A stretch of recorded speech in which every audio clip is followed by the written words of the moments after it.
Okay, so we're just going to go through the frog stretch, and that's going to hit our short adductor muscles in here. So we want to stretch those out a little bit. So what we're going to do is get on our knees. You're going to split your legs to whatever level is comfortable for you. So what you want to do is move your hips in front of where those knees are. You're going to walk your hands out, maybe rest on your elbows. You can rest on your hands if that's comfortable for you. What you want to do is make sure that your spine is in a good neutral position. From here, you're going to sit those hips back and glide them just behind where your hip line is, or as deep as what's comfortable for you. And then you're going to roll back forward. So you're just going to rock back and forth a little bit. When you're doing this rock, you want to think of doing it actively.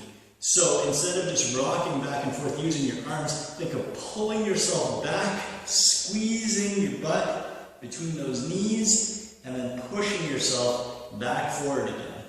Alright, so that's going to be the motion for this frog stretch. From the side angle, here it is for you. So I'm going to start, hips are in front of those knees, I'm on my elbows, my spine's in a good neutral position, and from here I'm squeezing and sinking those hips back behind those knees, keeping my back neutral, and gliding forward again. So nice, slow and controlled, little rocks, back and forth. And that is your frog stretch.